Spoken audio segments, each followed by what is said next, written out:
महाराष्ट्र सरकार का संकट जिस मोड़ पर पहुंच गया है, उससे यही लगता है कि उद्धव ठाकरे सत्ता भी गंवाएंगे और पार्टी भी। ऐसे आसार इसलिए दिखने लगे हैं क्योंकि शिवसेना के बागी विधायकों की संख्या बढ़ती जा रही है।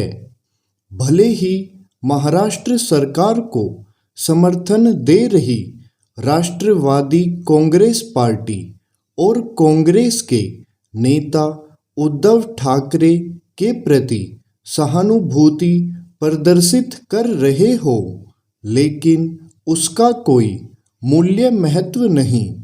सच तो यह है कि इन दोनों दलों से मिलकर सरकार बनाना ही शिवसेना को भारी पड़ा।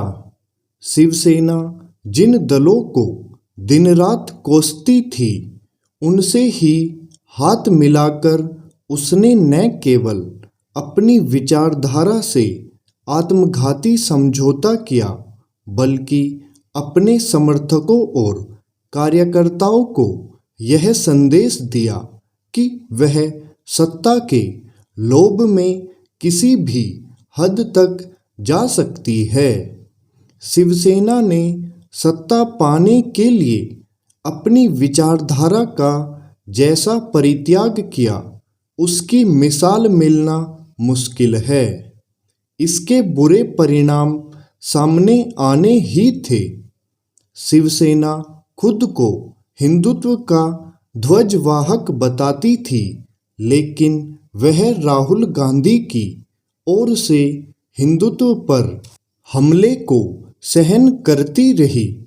भले ही राहुल हिंदुत्व पर हमले के जरिए भाजपा पर निशाना साध रहे हो, लेकिन इससे सबसे ज़्यादा क्षति शिवसेना को उठानी पड़ी। जैसे शिवसेना के पास इस प्रश्न का कोई उत्तर नहीं कि उसने हिंदुत्व पर लगातार प्रहार करने वाली कांग्रेस के समर्थन से सरकार बनाना क्यों पसंद किया।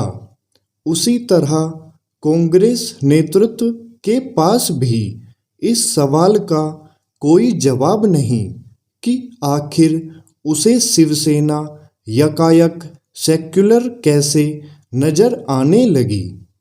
महाराष्ट्र विकास अघाड़ी सरकार रहे या जाए, ये सवाल न तो शिवसेना का पीछा छोड़ने वाले हैं और न ही कांग्रेस का। जहां तक राष्ट्रवादी कांग्रेस पार्टी की बात है, तो यह पता करना ही कठिन है कि उसकी विचारधारा है क्या। यह समझा जाना चाहिए कि ऐसे दल खुद को विचारधारा आधारित राजनीतिक संगठन नहीं कह सकते जो उसके प्रति कोई निष्ठा न रखते हों। ऐसे दल देर सबेर न केवल बिखराव से ग्रस्त होते हैं, बल्कि अपनी साख भी गंवाते हैं। दुर्भाग्य से देश में ऐसे दलों की कमी नहीं जिनकी विचारधारा जानना कठिन है।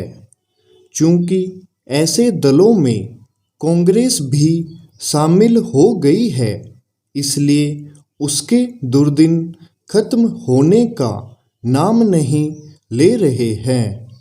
महाराष्ट्र के राजनीतिक संकट का एक सबक यह भी है कि आने वाले समय में परिवारवादी राजनीतिक दलों के लिए कठिनाई बढ़ने वाली है।